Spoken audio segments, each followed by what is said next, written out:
Millionaire went without sex for 2 years until he met his secretary. The truth will make you cry. Before we explore all the details of this incredible story, tell us where you're following us from and the time. Subscribe to the channel so you don't miss a thing, and let's embark on this journey together. A love story begins not with passion, but with silence. October 2024. The 42nd floor of Meridian Tower pierced Boston's morning sky like a steel needle, and Peter Johnson stood behind floor-to-ceiling windows, watching the city wake up below. He shouldn't have been counting the days, but he was. 731 days since he'd last touched another human being with intention. 731 days since December 15, 2022, since he'd allowed himself to feel desire, to be intimate with anyone, to remember what it meant to be a man instead of just a survivor existing in expensive suits. His reflection stared back at him from the glass, tall, broad-shouldered, with sandy brown hair perfectly styled and storm-grey eyes that had once been warm. Now they held the kind of emptiness that came from choosing numbness over pain. The charcoal Tom Ford suit fit him like armor, every thread designed to project power, control, untouchability. "Mr. Johnson?" The voice belonged to his current assistant, a nervous young man named Timothy, who'd lasted longer than most, 3 months. "Your 9 o'clock is here." Peter didn't turn around. "Send them to conference room B. I'll be there in 5 minutes. "Actually, sir, it's the interview for your new executive assistant. The agency said this candidate comes highly recommended." Executive assistant. The title felt foreign on his tongue. He'd gone through 7 assistants in 2 years, not because he was cruel, but because he was absent, distant, a ghost in an expensive suit who signed documents and attended meetings without ever truly being present. "Fine." He straightened his tie, a gesture so automatic it required no thought. "Conference room A." The walk through his office suite felt longer than usual. His footsteps echoed against marble floors, past modern art he'd never really looked at, through hallways lined with awards and accolades that meant nothing to him anymore. Success without purpose, achievement without joy. Conference room. A smelled like fresh coffee and expensive leather. Peter settled into the chair at the head of the polished mahogany table, opening the candidate file without reading it. The ritual was always the same. Go through the motions, hire someone competent, maintain professional distance until they inevitably left for a position where their boss actually engaged with human beings. The door opened. "Good morning, Mr. Johnson. I'm Naomi Reed." Peter's head snapped up, and for the first time in 731 days, his carefully constructed walls trembled. She stood in the doorway with the kind of presence that filled a room without demanding attention. Naomi Reed was beautiful in a way that transcended physical features, though her deep brown skin seemed to glow in the morning light, and her natural hair was styled in elegant twists that framed her face perfectly. She wore a sophisticated navy dress that spoke of professionalism without hiding her natural grace. But it wasn't her appearance that made Peter's breath catch. It was her eyes, deep, intelligent, and surprisingly calm. They looked at him, really looked, without the mixture of intimidation and calculation he'd grown accustomed to. There was no agenda in her gaze, no attempt to impress or seduce or manipulate. Just a quiet strength that seemed to say, "I see you. Please have a seat." His voice came out rougher than intended. Naomi moved with fluid confidence, settling into the chair across from him.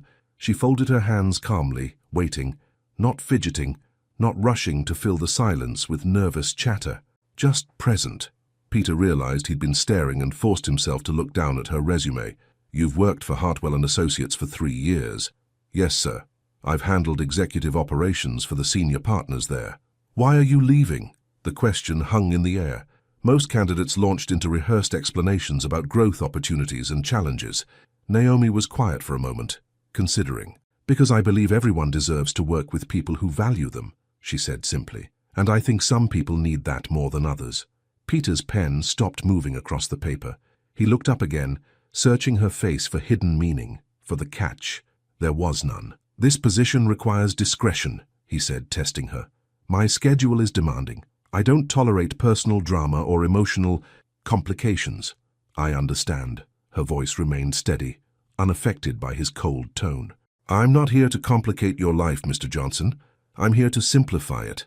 Something twisted in his chest, an unfamiliar sensation he quickly buried. "The hours are long. I work late most nights." "So do I. I don't engage in small talk. I prefer meaningful conversations anyway." I'm not, he paused, struggling with words that felt foreign. I'm not easy to work for. For the first time since entering the room, Naomi smiled. It was soft, understanding, without a trace of judgment. Mr. Johnson, she said gently, I'm not here to make you easy. I'm here to make your job easier. There's a difference. The silence stretched between them, filled with something Peter couldn't name. He found himself studying the way afternoon light caught in her eyes, the way her hands remained perfectly still, the way she seemed to breathe calm into the room just by existing in it. When can you start? The words left his mouth before he'd consciously decided to hire her. Tomorrow if you need me to. If you need me. The phrase echoed in his mind long after she'd gathered her purse, shaken his hand with surprising warmth, and walked out the door. Peter remained in the conference room for another 20 minutes, staring at the chair where she'd sat. For the first time in 731 days, he found himself thinking about tomorrow, not dreading it, not enduring it, looking forward to it, and that terrified him more than anything had in 2 years. His phone buzzed with a text from Timothy. Should I call the next candidate? Peter deleted the message without responding. Outside the window, Boston hummed with life, and somewhere in the city, Naomi Reed was probably telling someone she'd gotten the job. What she didn't know, what she couldn't know, was that she'd just walked into the life of a man who'd been holding his breath for 2 years. And for reasons he didn't dare examine, Peter Johnson suddenly felt like he might remember how to breathe again. But remembering how to breathe was only the beginning. The real question was whether he'd have the courage to let himself feel alive. Will Peter allow Naomi to break through the walls he's built around his heart? Or will his past prove stronger than his desperate need for connection? Sometimes the most powerful thing you can do is simply stay. Naomi arrived at Meridian Tower at exactly 7:30 the next morning, 30 minutes before her official start time. Not to impress, but because she'd learned that understanding someone's rhythm was the first step to supporting them effectively. And Peter Johnson was a man who clearly lived by precise rhythms. The 42nd floor was already humming with quiet activity. Through the glass walls of his corner office, she could see him at his desk, reading financial reports with the same intense focus a surgeon might reserve for a delicate operation. His coffee cup sat untouched beside his elbow, black coffee that had probably gone cold an hour ago. "You're early." Timothy appeared beside her desk, looking harried. He was 26, fresh from Harvard Business School, still optimistic enough to believe he could crack Peter's emotional code. He's been here since 6, always is." Timothy lowered his voice conspiratorially. "Fair warning, he's been through 6 assistants before you. I've lasted 3 months, which is apparently a record. The trick is not taking his coldness personally." He paused, studying her calm demeanor. "Though something tells me you already figured that out. Does he eat breakfast?" The question seemed to catch Timothy off guard. "Eat? I don't know. I don't think anyone's ever asked." Naomi nodded thoughtfully, settling into her new workspace. The previous assistant had left it impeccably organized, but completely impersonal. No photos, no plants, no trace of human warmth. Like everything else in Peter's world, it was functional and emotionless. At 8 o'clock precisely, Peter's office door opened. "Ms. Reed?" His voice carried across the space with the same controlled distance from yesterday. "I need the Hartwell contracts reviewed and the Morrison account files transferred to digital format." "Of course, Mr. Johnson." She stood, notepad in hand. "Would you prefer I work from the files here, or should I coordinate with their offices directly?" Peter paused, clearly not expecting detailed questions. Most assistants simply nodded and figured it out later. "Directly, but handle it diplomatically. Mario Balotelli is particular about transitions." "I understand. I'll make sure he feels confident about the handover." She hesitated for just a moment. "Mr. Johnson, your coffee's been sitting there for a while. Would you like me to bring you a fresh cup?" Something flickered across his face. Surprise, maybe even confusion. "That's not necessary." "I know it's not necessary," Naomi said gently, "but I'm going to get myself some coffee anyway. It wouldn't be any trouble." He studied her face for a long moment, as if trying to decode hidden meaning in her offer. Finding none, he nodded curtly. "Black? No sugar?" "Of course." When she returned 5 minutes later with 2 steaming cups, Peter was on a conference call, his voice sharp and commanding as he negotiated what sounded like a complex merger. Naomi placed his coffee within reach and retreated to her desk without a word. She didn't see him notice the small note she'd tucked under the saucer. Fresh start to a fresh day. But an hour later, when she glanced toward his office, the note was gone and the coffee cup was empty. The morning passed in a careful dance of professional efficiency. Naomi handled calls with the grace of someone who understood that being a gatekeeper meant protecting, not controlling. When Mario Balotelli called, a notoriously impatient Italian-American businessman who'd built his restaurant empire through sheer force of will, clearly testing the new assistant with a deliberately complicated request, she managed his demands with such diplomatic skill that Peter found himself pausing his work just to listen. "Mr. Balotelli, I completely understand your concerns about the timeline," Naomi was saying, her voice warm but firm. "What if I coordinate with your assistant to create a shared calendar for the transition? That way you'll have full visibility into every step of the process." Peter had seen grown men become frustrated to the point of shouting when dealing with Balotelli. The man had once made a senior partner cry over delayed paperwork. Naomi had just turned him into an ally. At noon, she knocked softly on his doorframe. "Mr. Johnson, I'm taking my lunch break. Is there anything you need before I go?" Peter looked up from his computer, realizing with surprise that 4 hours had passed without him being interrupted by incompetent questions or nervous energy. His office felt calmer than usual. "No, thank you." He glanced at his watch. "Be back by 1. "Of course." She turned to leave, then paused. "Mr. Johnson, when did you last eat something that wasn't coffee?" The question was asked so matter-of-factly, without judgment or manipulation, that Peter found himself actually considering it. When had he last eaten? "That's not your concern," he said, but without his usual edge. Naomi nodded. "You're right, it's not my concern, it's just observation." She left him sitting there, staring at the space where she'd been standing, wondering why a simple observation felt more personal than anything anyone had said to him in months. She returned at 1 o'clock with a small brown bag that she placed on her desk without comment. The afternoon proceeded much like the morning, smooth, efficient, peaceful in a way Peter's office hadn't felt in longer than he could remember. At 4 o'clock, she knocked again. "Mr. Johnson, I have the Morrison account files digitized and organized. Also, Mario Balotelli called to say he was impressed with our seamless coordination." A small smile played at the corners of her mouth. "I think he wants to steal me. He can't have you." The words came out sharper than Peter intended, surprising them both. He cleared his throat. "The contracts, are they ready for my review?" "On your desk." She hesitated at the doorway. "Mr. Johnson, I noticed you have a standing appointment every Tuesday at 3. Should I block that time permanently, or would you prefer case-by-case scheduling?" Peter's hand stilled on the papers. Tuesday at 3. The cemetery. The weekly visit he'd never mentioned to anyone. Never put on any official calendar. "How did you—" "Timothy mentioned you're always unavailable Tuesday afternoons, but there's never anything on your calendar. I just want to make sure I schedule around it properly." She wasn't prying, she was simply noticing, being considerate of patterns that mattered to him, even if she didn't understand them. "Block it," he said quietly. "Permanently." "Done." She turned to leave again, then paused once more. "Mr. Johnson, there's a sandwich on your desk. Turkey and Swiss, nothing fancy. You don't have to eat it, but it's there." This time, she was gone before he could respond.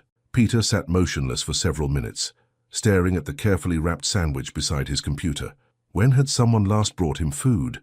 When had anyone noticed whether he was eating, sleeping, taking care of the basic requirements of human existence? The sandwich was perfect. Not too much mustard, fresh bread, exactly what he would have ordered if he'd thought to eat lunch. Somehow, Naomi had observed enough in one morning to understand his preferences without ever asking. He ate every bite. At 6:30, most of the office had emptied.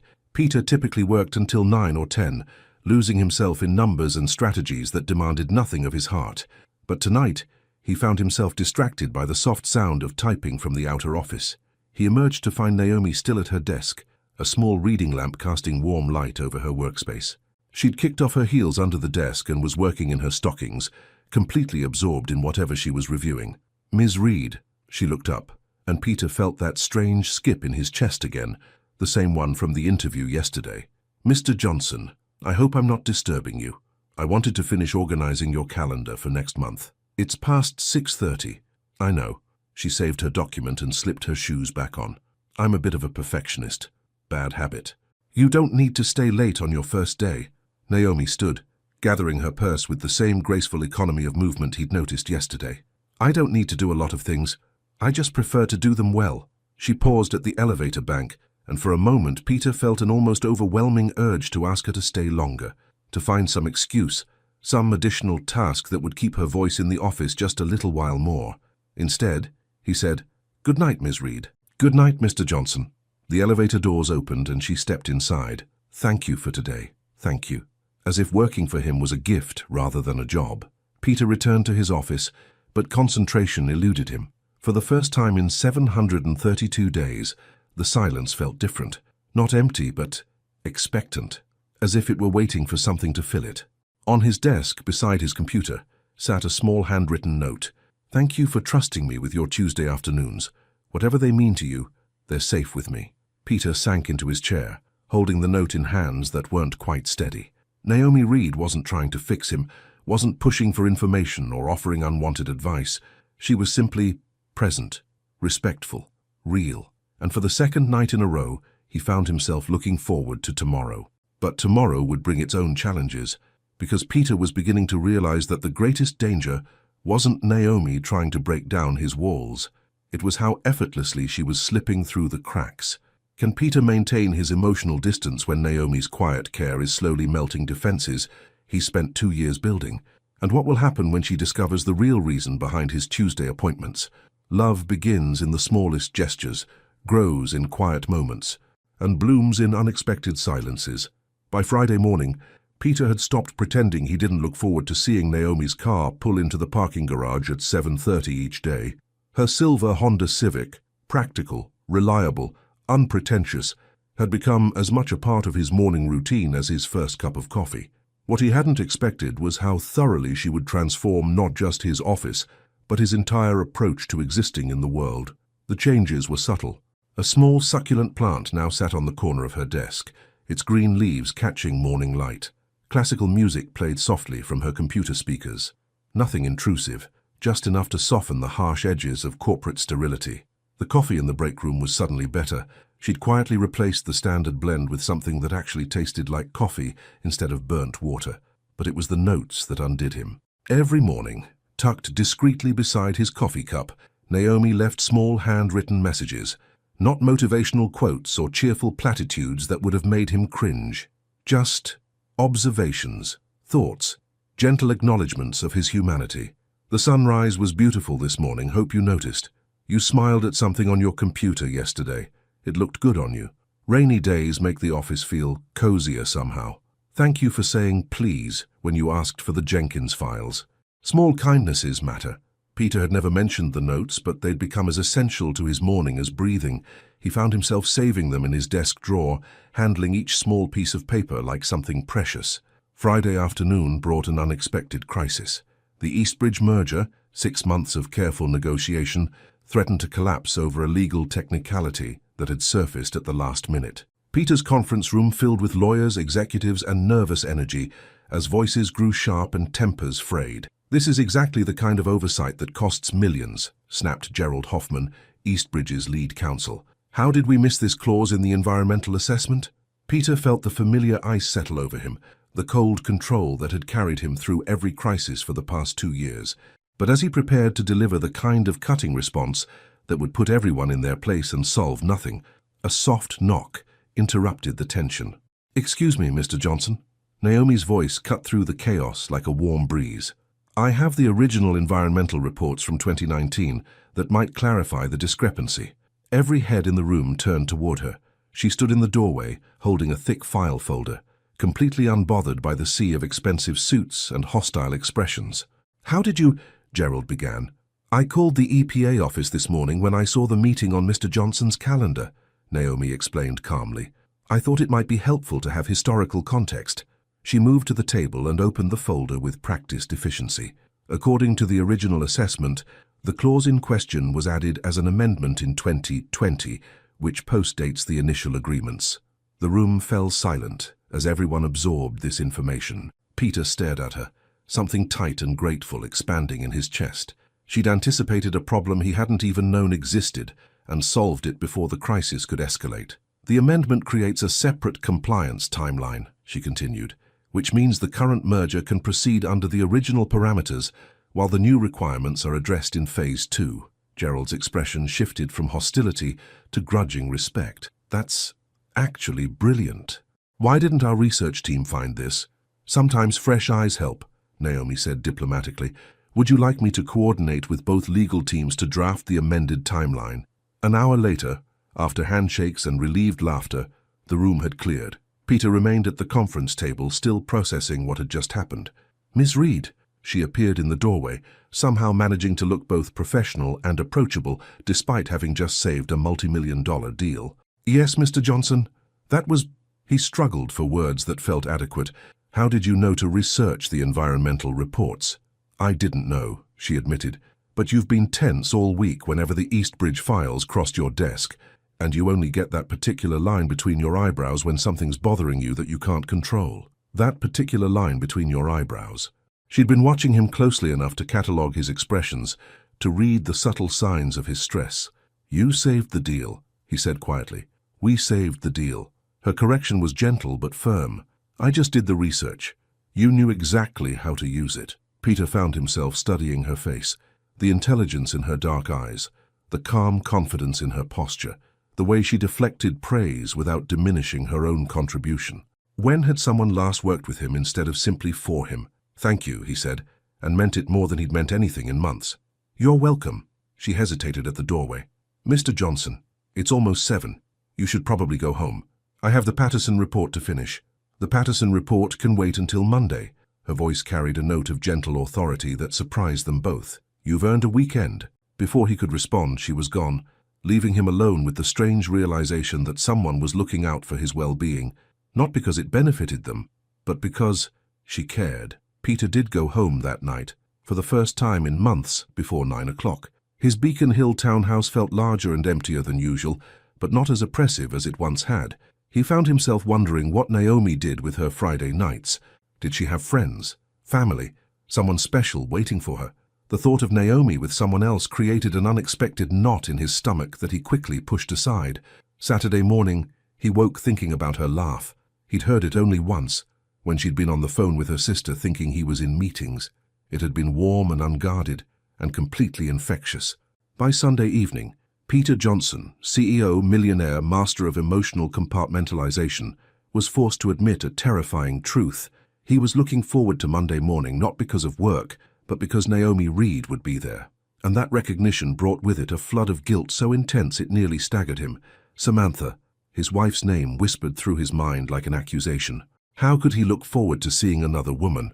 How could he find himself thinking about Naomi's smile, her voice, her gentle presence, when Samantha was cold and alone in the ground because he'd been too late to save her?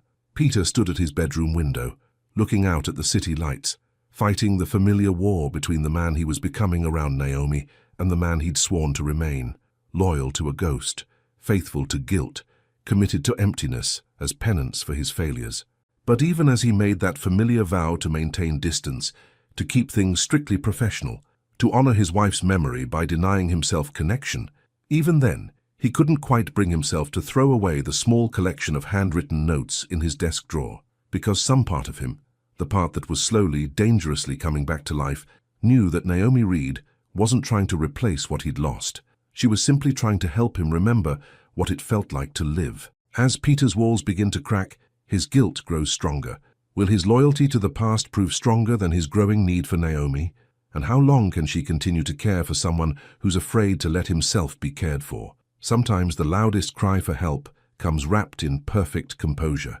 Tuesday arrived with October rain drumming against the windows of Meridian Tower, and Peter sat in his office, staring at his calendar with the kind of dread that had become as familiar as his morning coffee. 3:00 p.m. The appointment that never appeared on any official schedule. The commitment that had ruled his Tuesdays for 738 days. Mount Auburn Cemetery. Section 15. The headstone that read Samantha Claire Johnson, beloved wife, in elegant script that somehow made the finality feel both more real and completely impossible. Mr. Johnson? Naomi's voice drifted through his thoughts. The quarterly reports are ready for your review. He looked up to find her standing in his doorway, and for a moment the guilt was so sharp it nearly took his breath away. How could he sit here thinking about visiting his wife's grave, while simultaneously cataloguing the way afternoon light caught in Naomi's hair? How could he feel both devastating loss and unexpected warmth at the same time? "Leave them on my desk," he said, his voice cooler than it had been in days. Something flickered across Naomi's expression. Not hurt, exactly, but recognition. She set the reports down carefully, her movements deliberate and graceful. "Is there anything else you need before this afternoon?" The question was professional, but underneath it Peter heard something else. Understanding, maybe, or patience. No. He turned back to his computer screen, dismissing her with the kind of cold efficiency he'd perfected over the past 2 years. Naomi didn't leave immediately. She stood there for several seconds, and Peter could feel her presence like warmth against his back. Finally, she spoke. "Mr. Johnson, rain makes everything feel heavier sometimes, but it also makes things grow." Before he could respond, she was gone, leaving him staring at his reflection in the dark computer screen and wondering how she always managed to say exactly what he didn't know he needed to hear. At 2:45, Peter gathered his coat and headed for the elevator. He'd made this trip every Tuesday for 2 years, through seasons and weather, through good days and devastating ones. Today felt different somehow, weighted with more than just grief. "Mr. Johnson." He turned to find Naomi at her desk, watching him with those perceptive dark eyes. "Take your time," she said softly. "I'll handle everything here." She knew. Somehow, without him ever explaining, without him ever sharing the details that felt too raw to speak aloud, she understood that Tuesday afternoons weren't about business. They were about something infinitely more personal and painful. "Thank you," he managed, the words feeling inadequate for the relief that flooded through him. The drive to Mount Auburn took 23 minutes in Tuesday traffic. Peter had timed it so many times he could predict it to the minute. The cemetery gates were familiar now, as was the winding path to Section 15, as was the bench positioned exactly 12 feet from Samantha's headstone. He always sat on the bench first, never approached the grave directly. It was a ritual born of cowardice, he supposed, the need to work up courage to face the physical reality of his loss. Today, the bench was wet from rain. Peter sat anyway, letting the dampness seep through his expensive coat. "I hired someone new," he said aloud, his voice barely audible above the rain. "Her name is Naomi." The words hung in the grey air, and immediately the guilt crashed over him like a tide. Saying her name here in this sacred space of grief felt like the worst kind of betrayal. "I don't know why I'm telling you that," he continued, his voice rougher now. "Nothing's happening. Nothing will happen. I just—" What? What was he trying to say? That for the first time in 2 years, he'd caught himself laughing at something. That someone had made him remember what it felt like to be cared for. That the crushing weight of surviving felt just a little bit lighter. "She leaves me notes," he whispered. "Small things like you used to do." The comparison felt wrong the moment he made it. Naomi's notes weren't like Samantha's love letters. They were different, quieter, less romantic, more observational. Where Samantha had been fire and passion and overwhelming life, Naomi was steady warmth and gentle understanding. Peter stood abruptly, walking to the headstone with jerky, agitated movements. "I don't know what I'm doing, Sam," he said, pressing his palm against the cold marble. "I promised myself I wouldn't, that I wouldn't move on, that staying empty was the least I owed you after failing to save you." Rain mixed with something warmer on his cheeks. "But she's not trying to replace you. She's not trying to fix me, or save me, or make me forget. She's just there, and I don't know how to handle that." The cemetery was silent, except for rain on leaves and distant traffic. No divine wisdom, no signs, no clear path forward. Just Peter, standing in the rain, talking to marble and earth and memories. "What am I supposed to do?" he asked the headstone, the sky, the universe that had taken everything good from his life, and then, inexplicably, sent him Naomi Reed. No answer came. But for the first time in 2 years, Peter found himself wondering if maybe, the question itself was progress. When he returned to the office at 4:30, soaked and emotionally drained, Naomi didn't comment on his appearance or ask intrusive questions. She simply handed him a steaming cup of coffee and a small towel. "The Henderson meeting got moved to tomorrow," she said matter-of-factly. "And Mario Balotelli called to confirm Thursday's lunch. I told him you'd call back in the morning." Peter accepted the coffee gratefully, wrapping his cold hands around the warm ceramic. "Thank you. Of course." She turned to leave, then paused. "Mr. Johnson? There's soup in the break room, tomato basil. I thought—" Well, it seemed like a soup kind of day. She disappeared before he could respond, and Peter found himself standing in his office, holding coffee that tasted like comfort, thinking about soup made by someone who noticed when he needed warmth. An hour later, when he ventured to the break room, he found a thermos of soup waiting on the counter with another small note. Some Tuesdays are harder than others. You don't have to carry everything alone. Peter ate the soup standing at the window, watching rain streak down glass, and for the first time since Samantha's death, he allowed himself to consider the possibility that healing didn't have to mean forgetting, that moving forward didn't have to mean leaving her behind, and that maybe, just maybe, there was room in a broken heart for more than just grief. That evening, Peter worked later than usual, partly from necessity, and partly because going home meant being alone with thoughts that felt too big and too dangerous to examine closely. At 8 o'clock, he noticed light still spilling from Naomi's workspace. He found her at her desk, a takeout container of salad beside her keyboard, working on what looked like a comprehensive reorganization of his filing system. "Ms. Reed," his voice came out softer than he'd intended. "You should go home." She looked up, and in the artificial light of the office, her face was luminous and kind. "I'm almost finished," she said. "Besides, someone needs to make sure you remember to eat dinner. That's not your job." "No," she agreed, "but caring about people isn't really a job, it's just who you are." The simple statement hit him like a physical blow. When had someone last cared about his basic human needs? When had someone noticed whether he ate, slept, took care of himself beyond the mechanical requirements of staying alive? Naomi. Her first name slipped out before he could stop it, intimate and warm in the quiet office. She smiled, really smiled, for the first time since he'd known her. "Yes, Peter." The sound of his name in her voice sent something electric and terrifying through his chest. They stood there in the glow of desk lamps and city lights, separated by 3 feet of space that suddenly felt both insurmountable and negligible. "Nothing," he said finally. "Just thank you.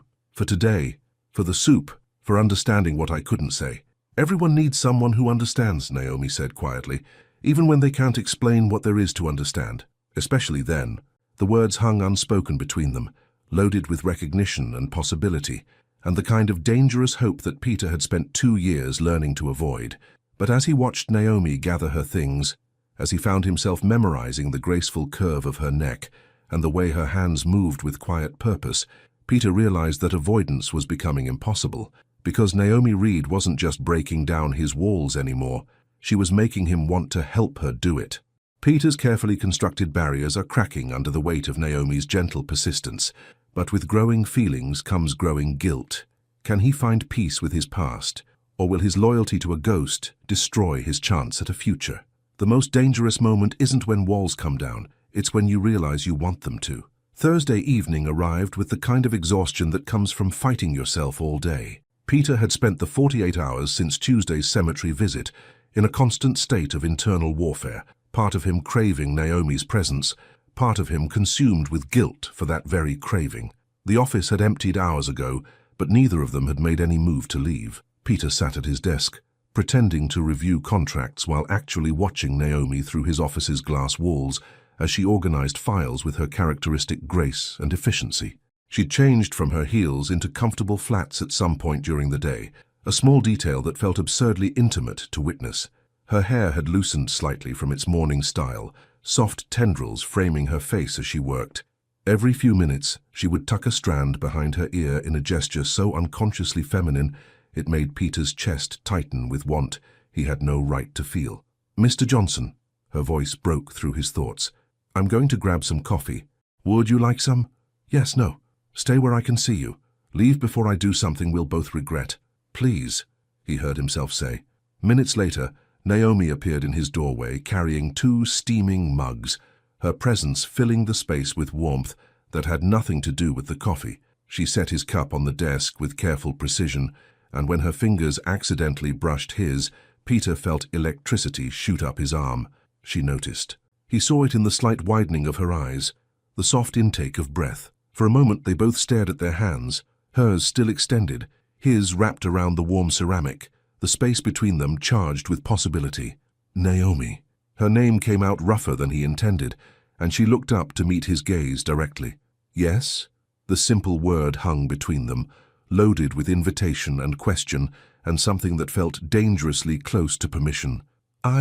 Peter started, then stopped, lost in the depths of her dark eyes that saw too much, understood too well, offered too much comfort for a man who'd convinced himself he didn't deserve any.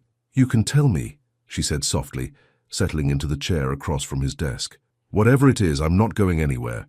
I'm not going anywhere." The promise hit him like a physical blow.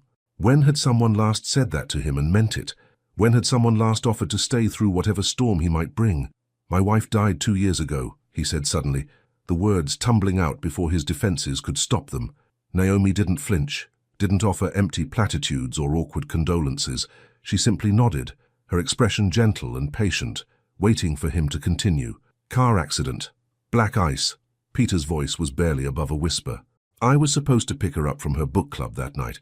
I was running late, some crisis at the office that couldn't wait until morning." His hands trembled around the coffee cup, and he set it down carefully. "By the time I got to the hospital," he closed his eyes, seeing again the sterile hallway, the doctor's apologetic face, the crushing weight of forever settling on his shoulders. She was already gone. Peter. His name in her voice was like a balm, gentle and non-judgmental and somehow healing. "I promised her I'd be there," he continued, the words coming faster now, 2 years of bottled grief finally finding an outlet. "She called me at 8:30, laughing about something ridiculous one of the women had said, asking if I was still coming. I told her I'd be there by 9:15. At 9:20 I was still in this office, arguing with lawyers about a contract that didn't matter to anyone." Naomi leaned forward slightly, her entire focus on him, and Peter felt something crack open in his chest. "They said she died instantly, no pain, no awareness, but she was alone." His voice broke. "She was alone because I chose work over the woman I loved more than my own life." Tears he hadn't allowed himself to shed in months burned behind his eyes. "So, I don't get to—" He gestured helplessly between them. "I don't get to feel this, whatever this is. Because feeling anything for someone else means I've forgotten her, means I've moved on from the one person I should have protected and failed." The office fell silent, except for the distant hum of the city beyond the windows. Peter sat rigid in his chair, horrified that he'd revealed so much, terrified of what Naomi might say, how she might try to fix him or absolve him or minimize his guilt. Instead, she did something unexpected. She reached across the desk and placed her hand over his. "Peter," she said quietly, "you didn't fail her. You made a choice that millions of people make every day. You prioritized work because you thought there would be time for everything else later. You couldn't have known. But I should have known." The words came out harsh, desperate. "I should have dropped everything and gone to her immediately. I should have—" "You should have been psychic." Naomi's voice carried gentle challenge. "You should have known that this one time, unlike the hundreds of other times you'd been late, something terrible would happen." Peter stared at her, struck by the simple logic he'd never allowed himself to consider. "Survivor's guilt is real," she continued, her thumb moving softly across his knuckles. "But survival isn't a betrayal. Living isn't a betrayal. And loving again—" She paused, meeting his eyes with steady courage. "Loving again isn't erasing what came before. It's honoring it by choosing to keep your heart open instead of closed." The words hit him like a revelation, like lightning, like the first breath after drowning. For 2 years, he'd seen moving forward as betrayal, healing as infidelity, happiness as dishonor to Samantha's memory. But looking at Naomi, at her strength, her wisdom, her refusal to let him drown in guilt he didn't deserve, Peter began to see another possibility. That maybe Samantha, who had loved him fiercely and completely, wouldn't want him to spend his life in penance. That maybe the greatest honor he could give her memory was to live fully, love deeply, choose joy whenever he found it. "I think about you," he whispered, the confession torn from somewhere deep and desperate. "More than I should, more than I have any right to." "Peter." Naomi's voice was barely audible. He stood abruptly, moving around the desk until he was standing directly in front of her chair. She looked up at him with those intelligent, compassionate eyes, and Peter felt himself drowning in want and guilt and terrifying, overwhelming need. "I think about touching you," he continued, his voice raw with honesty. "I think about what it would feel like to kiss you, to hold you, to make love to you. I think about waking up next to you and falling asleep with your body against mine. And then I hate myself for those thoughts because they feel like cheating on a ghost, like betraying 2 years of celibacy that felt like the only way to honor what I lost."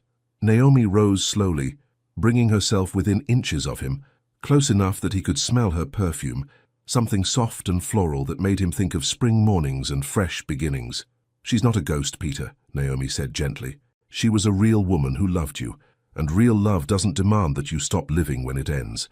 It asks you to keep living in honor of what you shared." They stood there in the golden light of desk lamps and city glow, close enough to touch, separated by grief and guilt, and 2 years of carefully constructed walls. Peter could feel Naomi's warmth, could see the pulse beating gently at the base of her throat, could sense the invitation in her stillness. All he had to do was lean forward. Just a few inches, and he could taste her lips, could lose himself in the promise of healing she represented. Instead, he stepped back. "I can't," he whispered, the words like broken glass in his throat. "I'm sorry, Naomi. I thought I could, but I can't. Not yet. Maybe not ever." Something flickered across her face. Disappointment, maybe, or understanding, or both. But when she spoke, her voice remained steady and kind. "I'm not going anywhere, Peter," she said again. "When you're ready, if you're ever ready, I'll be here." She gathered her purse with quiet dignity, pausing at his office door.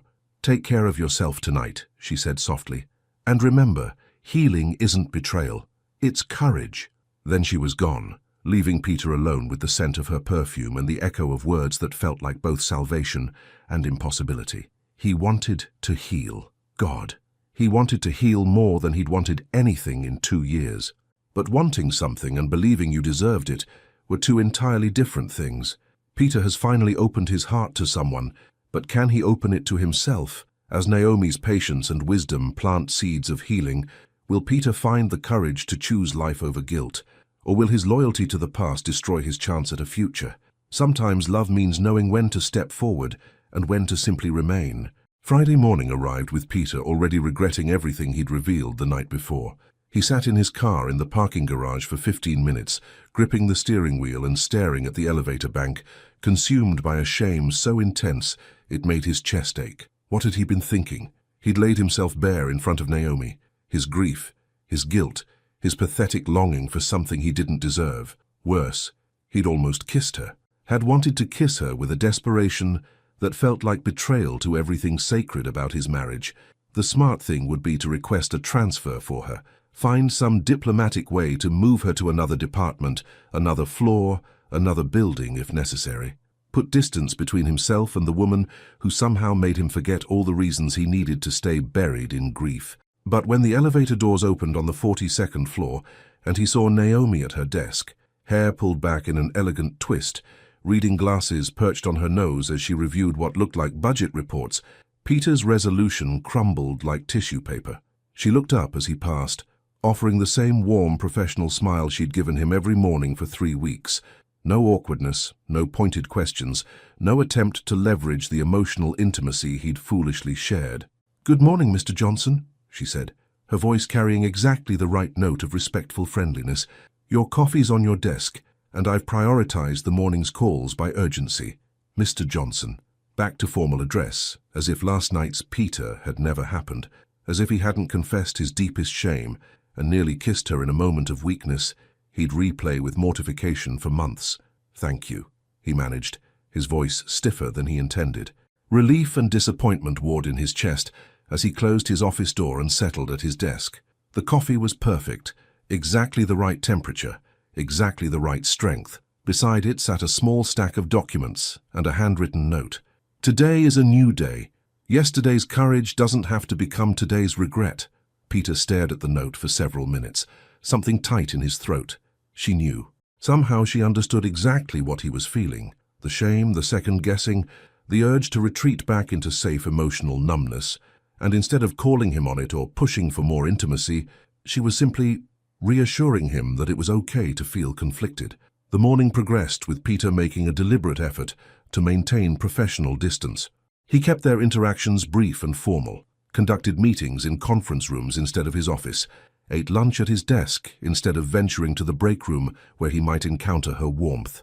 It was a strategy that might have worked if Naomi had cooperated by being hurt or demanding explanations for his sudden coldness. Instead, she seemed to understand exactly what he was doing and responded by giving him space while still maintaining her gentle presence. When he snapped at her for a filing error that wasn't actually her fault, she simply said, "Of course, Mr. Johnson. I'll correct that immediately," without a trace of wounded pride. When he deliberately avoided eye contact during their afternoon project review, she focused on her notes with professional attention, never trying to force intimacy he wasn't ready for.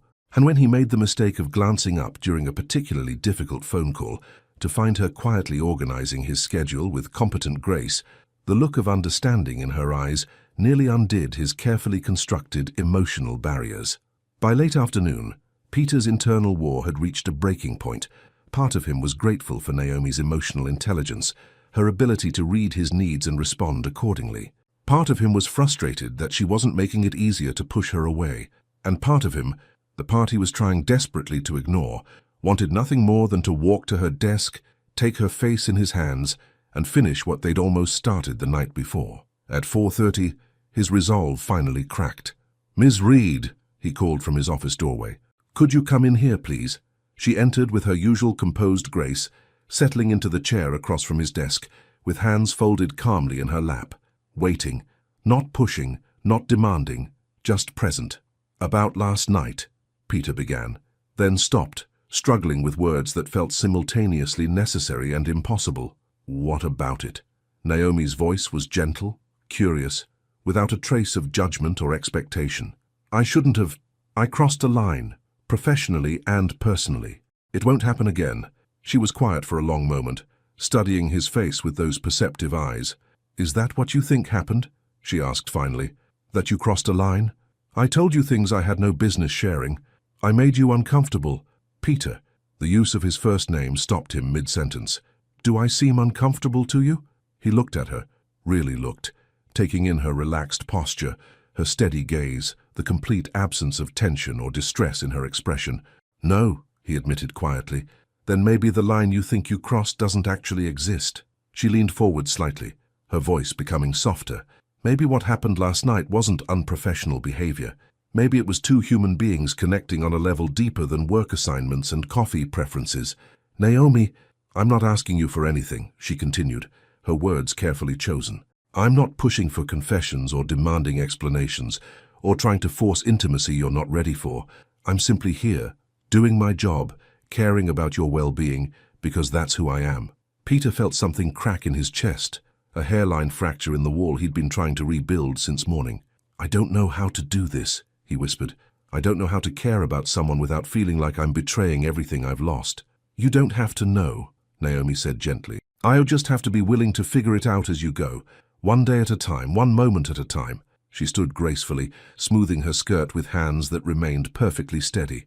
"For what it's worth," she said, pausing at his office door, "I don't think your wife would want you to spend your life punishing yourself for a tragedy you couldn't prevent. I think she'd want you to honor what you shared by remaining open to love, not because it replaces what you had, but because it proves that what you had was real enough to trust again." The words hit him like a physical blow, not because they were harsh, but because they rang with truth he'd been too afraid to acknowledge. "How do you know what she would have wanted?" he asked, his voice rough with emotion. Naomi smiled, soft, sad, infinitely understanding. "Because that's what love does, Peter. Real love doesn't hoard or possess or demand eternal mourning.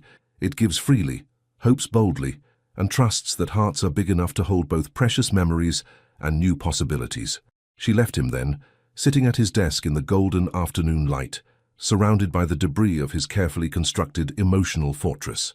And for the first time in 2 years, Peter wondered if maybe, just maybe, Samantha would approve of the woman who was slowly, gently teaching him how to live again. That evening, Peter didn't stay late at the office. He drove home through Boston traffic, bought groceries for the first time in months instead of surviving on takeout, and cooked himself dinner while thinking about brown eyes and gentle wisdom and the radical courage it took to love someone without guarantees. On his kitchen counter, he found himself writing a note on the back of a grocery receipt. "Thank you for seeing me, all of me, and staying anyway." Tomorrow he would leave it on her desk beside her morning coffee. Tomorrow he would take the first small step toward believing he might deserve happiness after all. Because Naomi Reed wasn't just teaching him about love, she was teaching him about grace. Peter's walls are crumbling, but healing is never linear. As Naomi's wisdom plants seeds of self-forgiveness, can Peter find the courage to choose love over loyalty to guilt? The hardest battle isn't against the past, it's for the future. Courage isn't the absence of fear, It's choosing love despite the terror of losing it again. Monday morning brought the kind of crisp November air that made Boston look like a postcard, all golden leaves and sharp blue sky. Peter arrived at the office with the handwritten note burning like a secret in his jacket pocket, his heart hammering against his ribs, as if he were about to deliver a declaration of war rather than a simple thank you. Naomi was already at her desk, steam rising from her coffee cup as she reviewed what looked like quarterly projections. She wore a burgundy sweater that complemented her dark skin beautifully, and her hair fell in loose waves around her shoulders, more casual than her usual professional style, but somehow even more breathtaking. "Good morning, Mr. Johnson," she said, looking up with that warm smile that had become the best part of his day. "Good morning." Peter's voice came out rougher than intended as he pulled the crumpled receipt from his pocket. "I have something for you." He placed the note beside her keyboard before he could lose his nerve, then retreated to his office like a teenager who'd just passed a love letter in the hallway. Through his glass walls, he watched Naomi unfold the paper, her expression shifting from curious to soft as she read his words. When she looked up, their eyes met across the space between their offices, and Peter felt something shift inside him, a subtle but seismic movement, like the first crack in winter ice. She mouthed two words, "Thank you," and Peter smiled, actually smiled, for the first time in longer than he could remember. The morning passed with an undercurrent of electricity neither of them acknowledged directly, but Peter noticed everything. The way Naomi hummed softly while she worked, the graceful efficiency of her movements, the small glances she stole in his direction when she thought he wasn't looking. At noon, she knocked on his doorframe. "Mr. Johnson, I'm going to grab lunch. The weather's too beautiful to eat inside. Would you like me to bring you something back?" Peter looked past her to the windows, where November sun streamed through glass and painted everything golden. For 2 years he'd eaten lunch at his desk without regard for weather or seasons or the simple pleasure of natural light on his face. "Actually," he heard himself say, "I think I'll join you." Naomi's surprise was subtle but unmistakable. "Of course. There's a nice cafe about 3 blocks east that has outdoor seating." 20 minutes later, they sat at a small table outside Bella Vista Cafe, surrounded by the buzz of city life and the rustle of autumn leaves. Peter couldn't remember the last time he'd sat in the sun just to feel its warmth. Couldn't remember when food had tasted like something other than fuel to keep his body functioning. "This is nice," Naomi said, unwrapping her sandwich with the same careful precision she brought to everything. "I've been wanting to try this place since I started working downtown." "How long have you been in Boston?" Peter asked, realizing with surprise that despite 3 weeks of working together, he knew almost nothing about her life outside their office. 2 years. I moved here from Atlanta after my divorce." The word hung between them, simple and honest, and Peter felt a strange relief that she'd shared something personal without being asked. "I'm sorry," he said automatically. "Don't be." Naomi's voice was matter-of-fact, free of bitterness or regret. "It was the right decision for both of us. Sometimes love isn't enough to bridge fundamental incompatibilities." She paused, considering her words carefully. "Marcus was a good man, successful, charming, everything that looked perfect on paper, but he wanted a wife who would make his life smoother, more comfortable. I needed a partner who would challenge me to grow." Peter leaned forward, intrigued by her openness. "What happened?" "We spent 3 years trying to change each other instead of accepting who we were." Naomi's fingers traced patterns on the table. "He thought my career ambitions were cute until they interfered with his social calendar. I thought his traditional values were charming until I realized he expected me to give up everything I'd worked for to play hostess to his business associates." Peter studied her face, noting the absence of pain or anger in her expression. "You sound like you've made peace with it." "I have." She took a small bite of her sandwich, chewing thoughtfully. "It took time, but I learned that endings don't have to be failures. Sometimes they're just completions. The end of one chapter so another can begin. The end of one chapter so another can begin." The words resonated through Peter's chest like church bells, profound and somehow healing. "Is that why you moved to Boston? For a new chapter?" Naomi smiled, and for a moment she looked younger, more vulnerable. "Partly, but mostly I moved because I wanted to live somewhere that felt full of possibilities. Atlanta was beautiful, but it was also full of memories that kept me looking backward instead of forward." Peter understood that feeling with devastating clarity. "And Boston feels like looking forward?" "It does now." She met his eyes directly, and there was something in her gaze that made his breath catch, especially lately. They sat in comfortable silence, surrounded by the ordinary magic of sun and conversation and shared understanding. Peter found himself watching the way light caught in Naomi's hair, the graceful movement of her hands, the soft curve of her lips when she smiled. For the first time in 2 years, he wasn't thinking about the past. He was completely, utterly present. "Peter," Naomi said softly, and the sound of his name in her voice sent warmth spreading through his chest. "Yes? Thank you. For the note this morning. For lunch. For—" She paused, searching for words.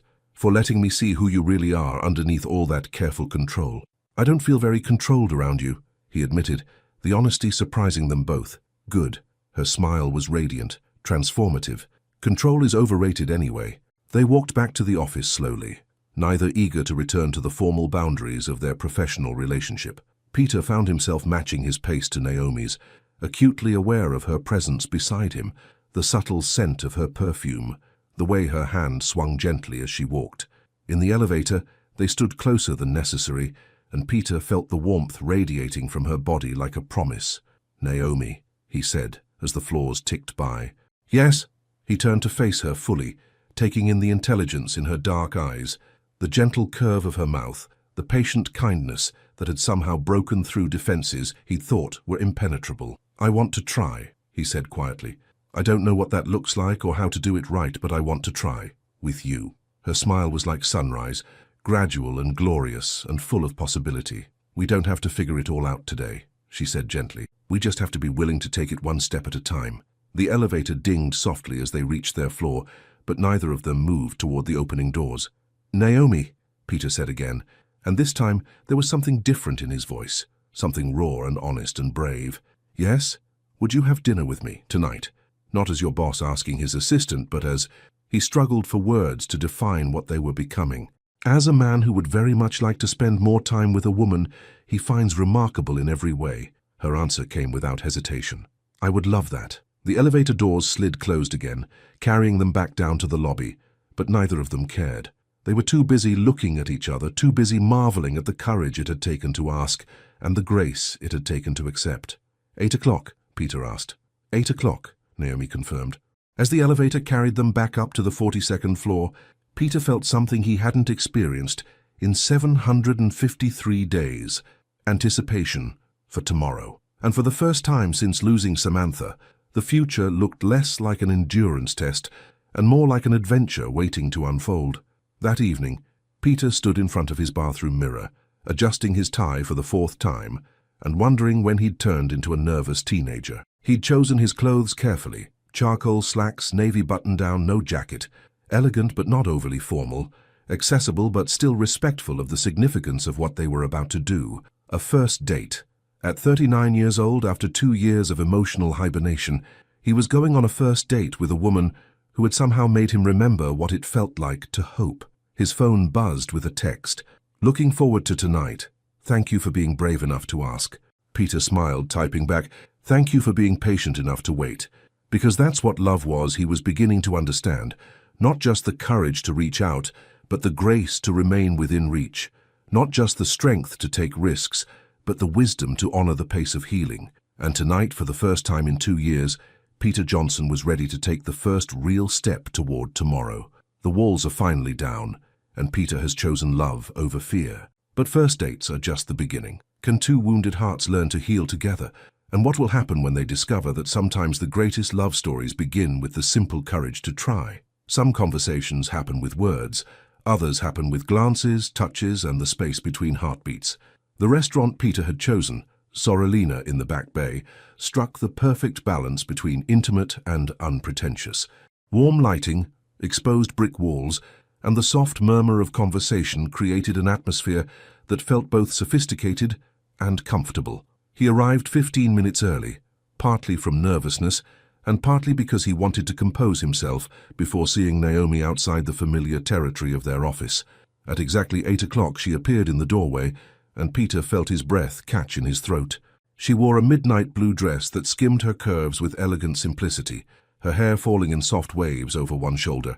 But it wasn't just her beauty that stopped him. It was the way she carried herself, confident and graceful, with a subtle radiance that seemed to light the room from within. Their eyes met across the restaurant, and Naomi smiled, Not the professional smile he'd grown accustomed to, but something warmer, more personal, full of anticipation and gentle joy. "Hi," she said as she reached his table, her voice softer than usual, intimate in a way that made his pulse quicken. "Hi, yourself?" Peter stood to pull out her chair, a gesture that felt both natural and significant. "You look—" He paused, searching for words adequate to describe how stunning she was. Beautiful doesn't even begin to cover it. A blush crept across her cheeks, and Peter marveled at how different she seemed in this setting, still poised and intelligent, but with a vulnerability that made her even more captivating. "You clean up pretty well yourself," she said, taking in his appearance with obvious appreciation. Without the armor of his business suit, wearing just dark jeans and a soft grey sweater, Peter felt more like himself than he had in years. Younger somehow, hopeful. They ordered wine, a bottle of Chianti that the sommelier recommended, and settled into conversation with the ease of two people who'd been circling each other's thoughts for weeks. "I have to admit," Naomi said, her fingers tracing the rim of her wine glass, "I've been wondering what you're like outside that office, whether the man I've been getting glimpses of is real or just wishful thinking on my part." Peter felt heat creep up his neck. "Wishful thinking?" Her eyes danced with mischief. "The man who notices when I change my coffee brand, who reads my notes even when he pretends not to, who gets that little line between his eyebrows when he's worried about someone else's well-being instead of his own." "You've been studying me," Peter said, surprised by how pleased rather than uncomfortable that made him feel. "Guilty as charged." Naomi leaned forward slightly, resting her chin on her hand. "But turnabout's fair play. I've caught you watching me too." The admission hung between them, honest and charged with possibility. "I have been watching you," Peter said quietly. "From the moment you walked into that conference room, I haven't been able to stop watching you. The way you move, the way you think, the way you make everything around you feel calmer somehow. Is that what I do?" Her voice was barely above a whisper. "You do so much more than that." Peter reached across the table, his fingers brushing against hers. "You made me remember what it feels like to look forward to tomorrow. I hadn't realized how much I'd missed that until you gave it back to me." Naomi turned her hand palm up, letting their fingers intertwine properly. The simple touch sent electricity shooting up Peter's arm, but it was more than physical. It was connection, recognition, the fundamental rightness of two people who belong together. "Can I tell you something?" she asked. "Anything. I almost didn't take the job." Her thumb moved gently across his knuckles. "When the agency told me about the position, they warned me that you were difficult, that you'd gone through 7 assistants in 2 years, that you were cold and demanding and impossible to please." Peter's heart sank. "And yet you came anyway." "I came because I recognized something in the way they described you." Her eyes held his steadily. "I recognized someone who was protecting themselves the only way they knew how, and I thought, maybe I could help." "Help?" The word came out rougher than he'd intended. "Not fix you," she clarified quickly. "You don't need fixing, Peter. You just needed someone who could see past the walls to the man underneath, someone who could stay patient while you remembered how to let people in." Peter stared at their joined hands, overwhelmed by the generosity of what she was telling him. "And you thought you could be that someone?" "I hoped I could be." Her voice was soft, vulnerable. "Because the truth is, I needed someone too. Someone who could see past my own walls, my own careful control. Someone who could make me feel like taking risks again was worth the potential of getting hurt." The waiter appeared to take their dinner order, but Peter barely noticed the interruption. All his attention was focused on the woman across from him, on the courage it had taken for her to reveal so much, on the miracle of finding someone who understood both strength and fragility. "What kind of risks?" he asked after the waiter left. Naomi was quiet for a moment, considering her answer. "The risk of caring about someone who might not be ready to care back," she said finally. "The risk of believing that sometimes broken things can be beautiful in new ways. The risk of thinking that maybe, just maybe, I'd found someone worth dismantling my own walls for." Peter's chest tightened with emotion so intense it was almost painful. "Naomi," he said, his voice rough with feeling, "I need you to know something. I'm not sure I know how to do this. How to be in a relationship again, how to balance honoring my past with building a future. I'm probably going to make mistakes, probably going to pull away when I should move closer." "Peter, but," he continued, squeezing her fingers gently, "I've never wanted to learn something more in my life. I've never wanted someone the way I want you. Not just physically, though God knows I do want you that way, but completely. I want to know everything about you. I want to make you laugh. I want to comfort you when you're sad. I want to wake up next to you and fall asleep holding you and everything in between." Naomi's eyes had filled with tears, but she was smiling. "That's all I've wanted since the first week I worked for you," she whispered.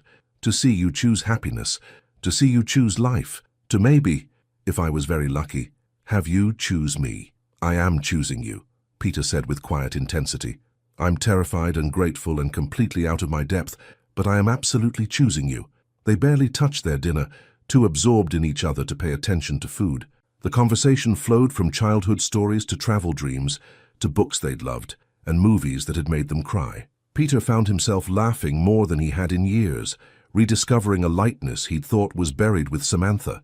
But it wasn't the same lightness.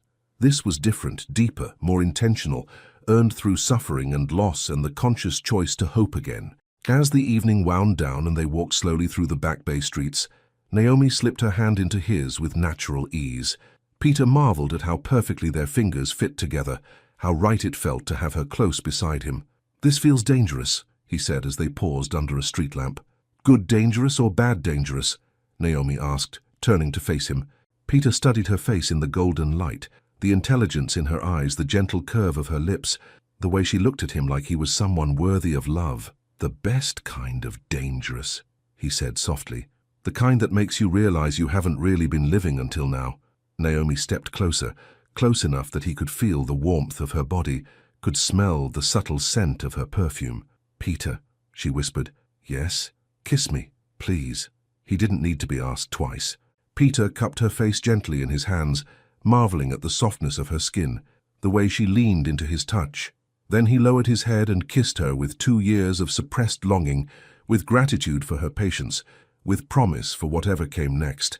The kiss was soft at first, tentative, then deeper as Naomi's arms wound around his neck and pulled him closer. She tasted like wine and possibility, like everything good he'd thought he'd lost forever. When they finally broke apart, both breathing hard, Peter rested his forehead against hers. "I've been wanting to do that for weeks," he admitted. "Only weeks?" Naomi smiled. "I've been wanting you to do that since the day you hired me." Peter laughed, actually laughed, and the sound echoed off the brick buildings around them, full of joy and relief, and the kind of happiness he'd forgotten was possible. For the first time in 2 years, Peter Johnson felt like he was exactly where he belonged. In love, in hope, and finally alive. The first kiss has been shared, hearts have been opened, and love has been chosen. But as Peter and Naomi step into this new chapter together, will the past stay buried, or will guilt and fear threaten to destroy the happiness they've found? The scariest moment isn't falling in love, it's waking up and choosing to stay in love despite everything that could go wrong. Tuesday morning arrived with the kind of crisp December air that made Boston sparkle, and Peter found himself standing outside Meridian Tower at 7:15, waiting for Naomi's silver Honda, with an anticipation that bordered on teenage nervousness. Last night had been perfect. The dinner, the conversation, the walk through Back Bay streets, and that kiss. God, that kiss, that had rewritten every assumption he'd made about what he was capable of feeling again. But morning had a way of bringing doubt, and Peter couldn't shake the fear that daylight might reveal last night as a beautiful mistake. What if Naomi regretted it? What if the professional boundaries they'd crossed couldn't be uncrossed? What if he'd imagined the connection between them, the way she'd looked at him like he was someone worth loving? At 7:32, her car pulled into the garage, and Peter felt his heart rate spike. Through the windshield, he could see her profile as she gathered her purse and coffee cup, the same graceful efficiency she brought to everything. But when she stepped out of the car and saw him waiting, her face transformed with a smile so radiant it could have powered the building. "Good morning," she said, walking toward him with that fluid grace he'd memorized weeks ago. "Good morning." His voice came out rougher than intended, still caught somewhere between relief and residual fear. "I wanted to—" "Peter." She stopped directly in front of him, close enough that he could smell her perfume, see the warmth dancing in her dark eyes. "Are you okay?" The simple question, asked with such genuine concern, nearly undid him. "I was terrified you'd regret last night," he admitted quietly. Naomi's expression softened with understanding. "And now I'm terrified that I'm not good enough at this to not mess it up." She reached up and touched his face gently, her palm warm against his cheek. "Peter Johnson," she said softly, "you are more than good enough. And we're going to figure this out together, remember? One day at a time. Before he could respond, she rose on her tiptoes and kissed him, quick, sweet, full of promise and reassurance. Nothing inappropriate for a semi-public setting, but intimate enough to send electricity through his entire nervous system. Now, she said, stepping back with a professional smile that didn't quite hide the mischief in her eyes, we should probably go to work before people start talking. The morning passed in a careful dance of stolen glances and deliberately professional interaction. To any outside observer, they were the same boss and assistant they'd been yesterday, efficient, respectful, focused on business. But Peter felt the undercurrent of new intimacy in every exchange, the secret knowledge of how Naomi's lips felt against his, how she'd looked at him like he was everything she'd ever wanted. At 11:30, she knocked on his office doorframe with the quarterly budget reports. "Mr. Johnson, these need your signature before the board meeting." "Of course." He took the papers from her, their fingers brushing briefly. The contact lasted less than a second, but it was enough to remind him of how those same fingers had felt, threading through his hair last night. "Will there be anything else?" she asked, her voice perfectly professional. "Actually, yes." Peter set the reports aside and looked at her directly. "Would you close the door, please?" Naomi did as requested, then turned back to face him with raised eyebrows. "Ms. Reed," he said formally, then paused, his mouth quirking into a smile. "I find myself in an unprecedented situation." "Oh?" "I appear to have developed rather strong feelings for my assistant. Quite unprofessional of me." "Scandalous," Naomi agreed, fighting to keep her expression serious. "What do you intend to do about this situation, Mr. Johnson?" "I was thinking I might ask her to dinner again. Tonight, if she's available." "I'm sure she is." Naomi's professional facade cracked slightly. "She's been hoping you'd ask." Peter stood and walked around his desk until he was close enough to take her hands in his. "I know this is complicated," he said quietly. "The work situation, the fact that I'm still figuring out how to do this, how to balance what we're building with what I've lost. But Naomi, I want to try so badly it scares me." "Me too," she whispered. "It scares me too, but good things often do." He was about to kiss her again when his phone buzzed with an incoming call. The name on the screen made his blood freeze. Dr. Elizabeth Harper, Samantha's oncologist, the woman who'd fought beside them through 18 months of treatments, who'd been there the night Samantha died, who only called on one day each year, December 15th, the anniversary. Peter stared at the phone, paralyzed by the sudden collision of past and present. How could he have forgotten? How could he be standing here, holding another woman's hands, planning dinner dates, when tomorrow marked 2 years since Samantha's death? "Peter?" Naomi's voice seemed to come from very far away. "What is it?" The phone stopped ringing, then immediately started again. Dr. Harper was persistent. She always called until he answered, checking on him, making sure he was surviving. But this year, for the first time, he wasn't just surviving. He was living, laughing, falling in love. And that realization hit him like a physical blow. "I have to—" Peter stepped away from Naomi, putting distance between them as guilt crashed over him like a tide. "I'm sorry. I have to take this." He grabbed the phone and walked to the window, turning his back to her. "Dr. Harper." "Peter, dear, how are you?" The older woman's voice was warm with familiar concern. "Dr." Elizabeth Harper had been Samantha's oncologist for 18 months, fighting alongside them through every treatment, every setback, every small victory. She'd been there the night Samantha died, holding Peter's hand as the machines went silent. For 2 years, she'd made this call, checking on the widower who'd become like a son to her. "I know tomorrow is always difficult. I wanted to check in, see how you're doing this year." Peter glanced back at Naomi, who stood perfectly still by his desk, her face carefully neutral despite the obvious confusion in her eyes. "I'm fine.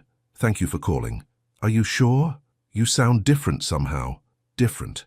Because he was different. Because for the first time in 2 years he'd allowed himself to feel something other than grief. Because he'd spent last night kissing another woman, instead of sitting alone with Samantha's photo, drowning in guilt and what-ifs. "I should go," Peter said abruptly. "Thank you for checking on me." "Peter, wait." He hung up before she could finish, his hands shaking as he set the phone down. "Peter?" Naomi's voice was soft, careful.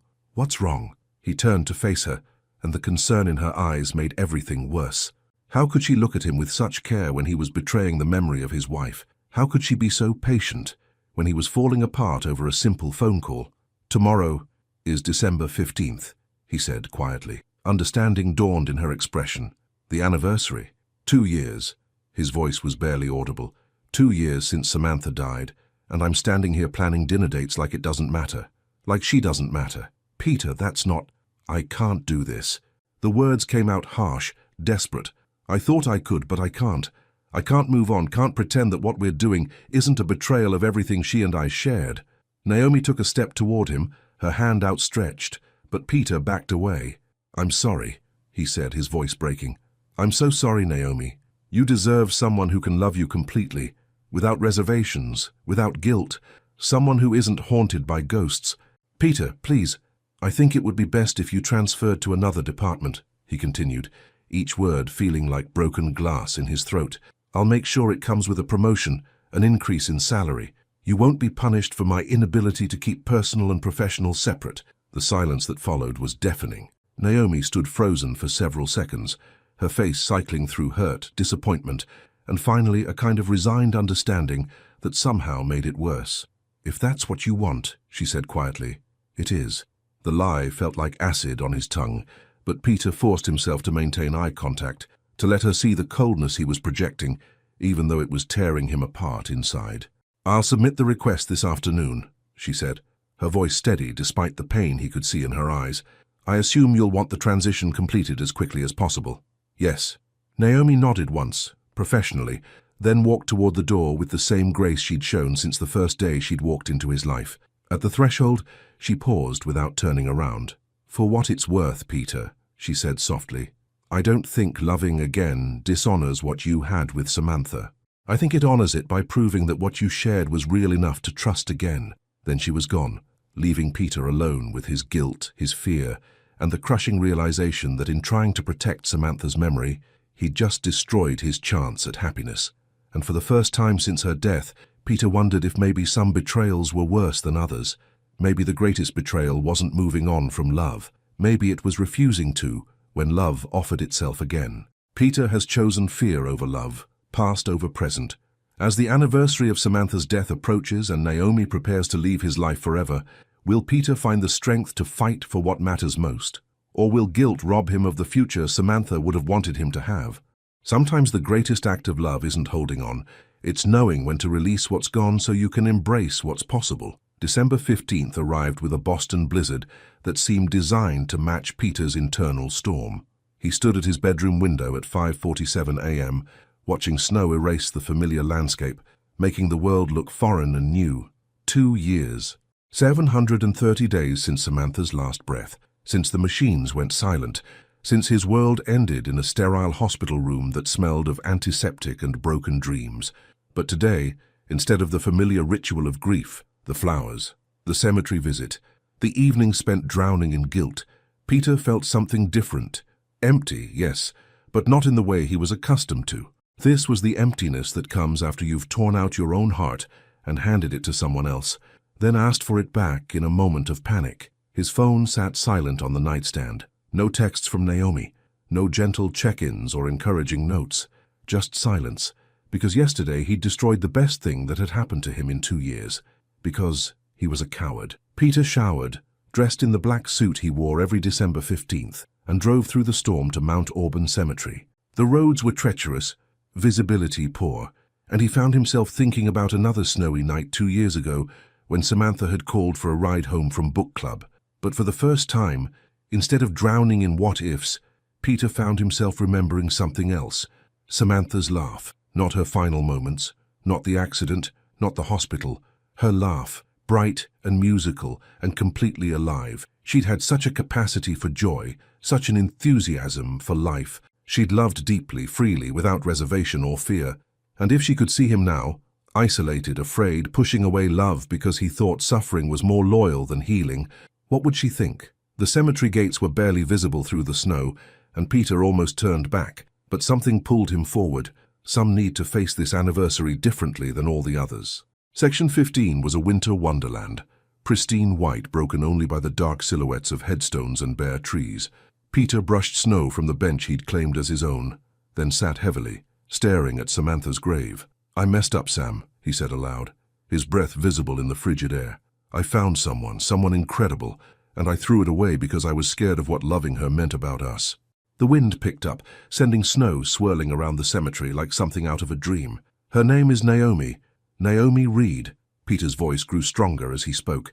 She's nothing like you, not better or worse, just different. Quiet where you were vibrant, steady where you were spontaneous, but Sam, she makes me feel alive again. She makes me want to be alive again. He stood walking closer to the headstone, his dress shoes crunching in the snow. I keep thinking that loving her means forgetting you, but that's not true, is it? His voice cracked with emotion. You'd be furious with me for wasting 2 years feeling guilty about surviving when you couldn't. You always hated waste. A memory surfaced. Samantha in their kitchen, lecturing him about throwing away leftover takeout. Life's too precious to waste, Peter. Food, time, love. When you have something good, you appreciate it. You don't throw it away because you're afraid it won't last. Peter laughed through his tears, remembering how she'd made him eat day-old Chinese food for breakfast to prove her point. I stopped living in every way after you died, Sam, he continued, his voice stronger now. I stopped feeling desire, stopped believing I deserved intimacy, stopped thinking any part of me was worth loving. But Naomi, she made me remember that my body isn't just a machine for getting through days. She made me remember what it means to be a man who can love and be loved completely. You would have liked Naomi, he continued, pressing his palm against the cold marble. She's kind without being naive, strong without being hard. She sees people, really sees them, and somehow makes them better just by being present, the way you used to do. The snow was falling harder now, accumulating on his shoulders and in his hair, but Peter didn't care. I think maybe you sent her to me. The words came out in a whisper, but they felt true in a way that settled something deep in his chest. Maybe this is your way of telling me it's okay to live again, that loving someone new doesn't erase what we had. It honors it, by proving that what we shared taught me how to recognize real love when I found it again. He knelt in the snow beside the headstone, no longer caring about his expensive suit or professional appearance. I'm going to let you go now, Sam. Not forget you, never forget you, but stop using grief as an excuse to avoid living. Stop pretending that staying broken somehow proves I loved you more. Peter reached into his jacket pocket and pulled out his wedding ring, the one he'd continued wearing for 2 years, unable to remove the last physical connection to his marriage. He looked at it for a long moment, remembering the day Samantha had slipped it onto his finger, laughing because her hands were shaking with joy. Then gently, he pressed the ring into the snow at the base of her headstone. Thank you, he whispered, for loving me completely, for showing me what real love looks like, for giving me a foundation strong enough to build on again. As he stood, Peter felt something shift inside him, not the breaking apart he'd feared, but a settling into place, like a bone that had been set wrong finally snapping into proper alignment. He wasn't betraying Samantha by choosing life. He was honoring her by refusing to waste the love she'd taught him how to give. And Naomi, God, Naomi deserved so much better than his fear and cowardice, if it wasn't too late. The drive back to the city took 45 minutes through increasingly treacherous roads, but Peter barely noticed the conditions. His mind was focused on one thing: finding Naomi before she disappeared from his life forever. He tried calling her cell phone from the car, straight to voicemail. Tried the office, no answer. Finally, he called Timothy. Mr. Johnson, are you okay? The office is closed today because of the storm. Timothy, I need Naomi Reed's home address. It's urgent. Sir, I'm not sure I'm authorized to... Please. Peter's voice broke slightly. I made a terrible mistake, and I need to fix it before I lose the best thing that's happened to me in years. A pause. Then, Beacon Hill, 423, Charles Street, apartment 3B. 20 minutes later, Peter stood outside a charming brownstone, soaked from the snow and shaking with something that had nothing to do with cold. Her car was in the small parking area behind the building. She was home. He climbed 3 flights of narrow stairs, his heart pounding harder with each step. At apartment 3B he paused, gathering courage he wasn't sure he possessed. Then he knocked. Footsteps approached, a security chain rattled, and the door opened to reveal Naomi in sweatpants and an oversized sweater, her hair pulled back in a messy bun. She looked beautiful and comfortable, and completely shocked to see him. Peter? Her voice was carefully neutral. What are you doing here? I came to apologize, he said simply, and to ask if it's too late to be the man you deserve instead of the coward I've been. Naomi studied his face, taking in his snow-dampened hair, his dress clothes, the vulnerability he was no longer trying to hide. You're soaked, she said finally. "Come in before you freeze to death." Her apartment was small but warm, filled with books and soft lighting and the kind of personal touches that made a space feel like home. Peter stood dripping in her entryway, suddenly uncertain how to begin. "Today was the anniversary," he said quietly. "I know." Her voice was gentle. "How was it? Different?" Peter ran a hand through his wet hair. "I went to see Samantha, and for the first time, instead of asking her to forgive me for surviving, I asked her to forgive me for not really living." Naomi's expression softened slightly, but she remained where she was, not making this easier for him. "I took off my wedding ring," Peter continued, "left it with her, not because I don't love her anymore, but because I finally understand that loving you doesn't diminish what I felt for her. It proves that what she taught me about love was real enough to recognize when I found it again. Peter, I love you." The words came out in a rush, desperate and completely honest. "I love your strength and your patience and the way you see beauty in broken things. I love how you make me want to be better than my grief, stronger than my guilt. I love that you never tried to fix me. You just stayed present while I remembered how to fix myself." Naomi's eyes filled with tears, but her voice remained steady. "What changed? Yesterday you said I deserved someone without ghosts." "I realized that ghosts aren't the problem," Peter said quietly. "Fear is, and I'm tired of being afraid. I'm tired of choosing safety over happiness, past over future, guilt over love." He took a step closer, close enough to see the flecks of gold in her dark eyes. "I can't promise I won't have bad days. I can't promise I won't sometimes struggle with survivor's guilt or the complexity of loving again. But I can promise that I want to figure it out with you. I can promise that you'll never have to compete with my past, because you are my future." For a long moment they stood in the warm glow of her apartment, snow still melting in Peter's hair, hope and heartbreak balanced on the edge of her response. Then Naomi stepped forward and took his face in her hands. "Peter Johnson," she said softly, "you are the most stubborn, impossible, wonderful man I've ever met. And yes, I'll help you figure it out. On one condition. Anything. Next time you get scared, next time the guilt tries to convince you that loving me is somehow wrong, you talk to me instead of pushing me away. Because we're partners now, which means we face the difficult stuff together." "So partners," Peter repeated, the words settling into his chest like a promise. "Partners," Naomi confirmed, then rose on her tiptoes to kiss him. This kiss was different from their first, deeper, more certain, flavored with the salt of tears and the sweetness of second chances. It tasted like forgiveness and possibility, and the kind of love that grows stronger in the broken places. When they finally broke apart, Peter rested his forehead against hers. "I love you too, by the way," Naomi whispered, "in case that wasn't clear." Peter laughed, the kind of laugh that comes from pure relief and overwhelming gratitude. "It's clear now," he said. "Finally, it's all clear." That night, they made love for the first time in the soft glow of her bedroom, snow still falling outside her windows like a blessing. Peter's hands shook as he touched her, not from nervousness but from the overwhelming realization that he was alive again, that his body remembered how to feel pleasure, how to give it. "Are you sure?" Naomi whispered against his lips as they lay together afterward, her fingers tracing gentle patterns on his chest. "I've never been more sure of anything in my life," Peter said, pulling her closer. For 2 years, he'd believed that desire had died with Samantha. But lying there with Naomi in his arms, her heartbeat steady against his side, he understood the difference between ending and transformation. This wasn't betrayal. This was rebirth. Outside, the storm raged on, but inside Naomi's warm apartment, two people who had found each other despite impossible odds, held each other close and planned a future neither had dared to dream possible. Because sometimes the greatest love stories begin not with a meeting, but with a choice. The choice to love anyway. The choice to try again. The choice to believe that broken hearts can heal in beautiful, unexpected ways. Peter has finally chosen love over fear, future over past. But how will this new beginning unfold? What will their life together look like as they build something beautiful from the pieces of their separate healing journeys? 4 years after loss, 2 years after love. Love isn't about finding someone to complete you.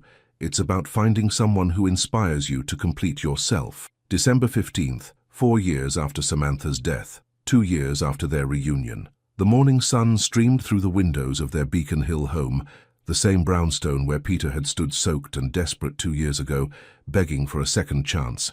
Now it was their home, filled with a careful blend of Samantha's memory and Naomi's warmth. past love and present joy existing in perfect harmony. Peter woke to the sound of coffee brewing and soft humming from the kitchen. Even after 2 years of marriage, the simple pleasure of waking up next to Naomi never lost its wonder. She lay beside him, dark hair spread across the white pillowcase, one hand resting on the gentle curve of her belly where their daughter grew, due in spring, a season that felt symbolic of everything they'd built together. Their physical intimacy had been a journey of rediscovery. Those first months after their reunion, Peter had approached lovemaking with the reverence of a man who'd forgotten his own capacity for passion. Naomi had been patient, gentle, helping him understand that desire wasn't betrayal.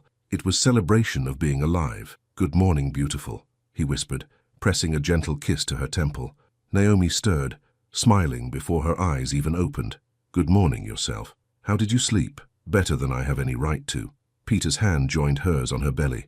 "How's our little girl this morning?" "Active. I think she's going to be a morning person like her daddy." Peter marveled at the ease of it, this domestic bliss he'd never expected to experience again, the way Naomi had seamlessly woven herself into his life without erasing what came before. Samantha's photo still sat on the mantel, but now it was surrounded by pictures of their wedding, their honeymoon in Tuscany, quiet moments that told the story of healing and hope. Their first year of marriage had been a delicate dance of grief and growth. Peter had his difficult days, moments when survivor's guilt would crash over him without warning, but Naomi had learned to recognize the signs, the way he'd go quiet during dinner, how he'd stare out windows lost in memory. She never pushed, never demanded explanations. She simply made herself available, a hand on his shoulder, a cup of tea placed silently beside him, her presence steady as a lighthouse. And slowly, Peter had learned to share those dark moments, instead of drowning in them alone. He'd learned that healing wasn't linear, that loving Naomi didn't diminish what he'd felt for Samantha, and that happiness wasn't a betrayal of the past, it was a promise to the future. "I want to visit Samantha today," Peter said quietly. "With you, if you're comfortable with that." It had taken him 6 months after their reunion to suggest bringing Naomi to the cemetery. She'd said yes without hesitation, understanding that honoring his past was part of loving his present. Of course. Naomi turned to face him fully, her eyes soft with understanding. "I think she'd want to meet the baby anyway, don't you?" The casualness with which she included Samantha in their family narrative still amazed Peter. There was no jealousy, no competition, just acceptance that love expands rather than divides. Later that afternoon, Mount Auburn Cemetery. The December day was crisp but clear, a stark contrast to the blizzard of 2 years past. Peter and Naomi walked hand in hand through Section 15, their breath visible in small puffs, as they approached the familiar headstone. Someone had placed fresh flowers on Samantha's grave. Dr. Harper, most likely, still making her annual pilgrimage. Peter smiled, touched by the continued connection. "Hello, Sam," Peter said softly, settling onto the bench with Naomi beside him. "I brought someone special to meet you." Naomi squeezed his hand, a gesture of comfort and solidarity. "This is Naomi, my wife." The words still felt miraculous on his tongue. "I know you two would have been friends. She has your strength, your ability to see the best in people, even when they can't see it themselves." A gentle breeze rustled the bare branches above them, and Peter took it as acknowledgement. "We're having a baby in April," he continued, "a little girl. We're naming her Hope." He paused, emotion catching in his throat. "Hope Samantha Johnson Reed, because that's what Naomi gave me. Hope. And that's what you taught me, that love doesn't end when life does." Naomi leaned into him, her hand protective over their growing child. "I want you to know," Peter said, his voice stronger now, "that loving Naomi hasn't diminished what we had. If anything, it's made me understand the magnitude of what you gave me. You loved me so completely, so fearlessly, that even after you were gone, the love remained. It taught me to recognize real love when I found it again." He pulled out a small wrapped package from his jacket pocket, a tradition they'd started last year. "From both of us," he said, placing it near the headstone. Inside was a photo from their wedding day, Peter and Naomi laughing as they cut their cake, pure joy radiating from both their faces. "I thought you'd want to see how happy we are," Peter whispered, "how happy you helped make us." They sat in comfortable silence for several minutes, the late afternoon sun casting long shadows across the cemetery. Finally, Naomi spoke. "Thank you, Samantha," she said softly, "for loving him so well that he knew how to love me, for making him the man who wasn't afraid to grieve completely and heal completely, for teaching him that hearts are big enough for both precious memories and new dreams. Peter felt tears slip down his cheeks, not tears of grief anymore, but tears of gratitude for the complicated beauty of it all. As they walked back to their car, Naomi suddenly stopped. "Peter," she said, her voice filled with wonder. "What is it? Do you feel that?" She took his hand and pressed it against her belly. For a moment, Peter felt nothing. Then, a gentle flutter, like butterfly wings against his palm. Their daughter, moving for the first time he could feel. "She's saying hello," Naomi whispered. Peter laughed through his tears, overwhelmed by the perfection of the moment. Here, in the place where he'd learned to let go of the past, he was feeling the first signs of their future. "Hello, sweetheart," he said to Naomi's belly. "We can't wait to meet you."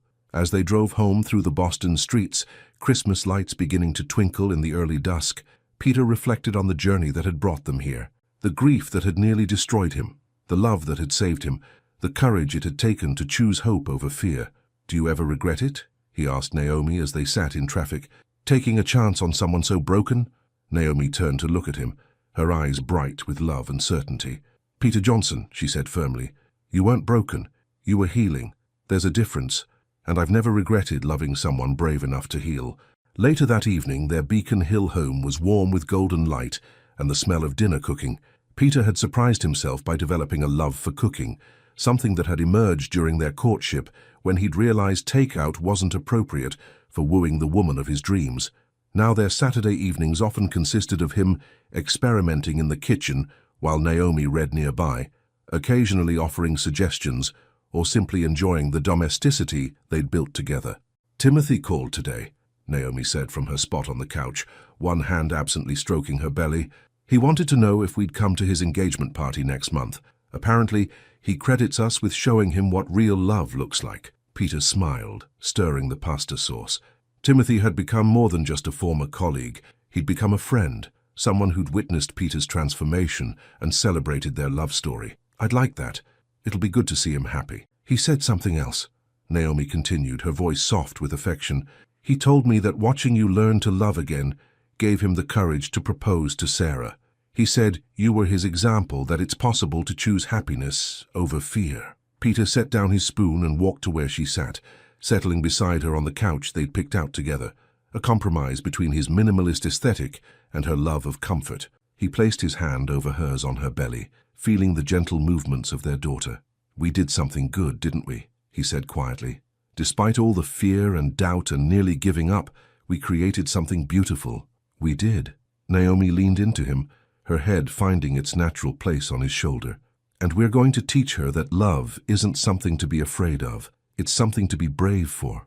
That night, as they lay in bed with her head on his chest and his hand protective over their growing child, Peter felt the complete contentment that comes from being exactly where you belong.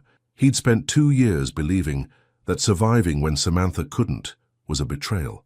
Now he understood the truth. Surviving and thriving and loving again was the greatest honor he could give her memory. Because Samantha's love had been real enough, strong enough, transformative enough to teach him that hearts broken by loss could be made even more beautiful in the mending. And sometimes, if you're very lucky and very brave, the mending comes with a love so profound, it feels like a gift from the person you lost. Some love stories end with, "Until death do us part."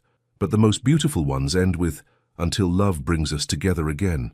Not the same love, not replacement love, but love born from love, nurtured by memory, and strong enough to honor the past while embracing the future. That's what Peter and Naomi had built. Not despite the ghost of Samantha's love, but because of it. Because real love doesn't end. It just learns to love differently. And sometimes, if we're very lucky, it teaches us to love again. Final message. Sometimes the greatest tragedy isn't losing someone you love. It's refusing to love again when your heart is ready to heal. Peter Johnson spent 2 years believing that loyalty meant staying broken. Naomi Reed taught him that true loyalty means becoming whole enough to love fully again. Their story reminds us that healing isn't betrayal, moving forward isn't forgetting, and opening your heart to new love doesn't diminish what came before. It honors it by proving that real love creates more love, not less. In a world that often mistakes suffering for devotion, Peter and Naomi chose something braver. They chose to believe that hearts are big enough for both precious memories and beautiful new possibilities. Their love didn't erase the past. It transformed it into a foundation strong enough to build a future on. Because that's what love does when we let it. It heals, it grows, and it teaches us that the most profound way to honor what we've lost is to remain open to what we might still find. Sometimes the most beautiful love stories begin not with once upon a time, but with once more with courage. A question for your heart. If you found yourself in Peter's position, torn between loyalty to a lost love and the possibility of new happiness, what would you do? Would you have the courage to choose healing over guilt, future over past, love over fear? Your thoughts and reflections mean everything. Please share what this story stirred in your heart. The end. Thank you so much for watching until the end. If you enjoyed this story, don't forget to subscribe to the channel, leave a like, and comment your thoughts. Your participation is very important to us. See you next time.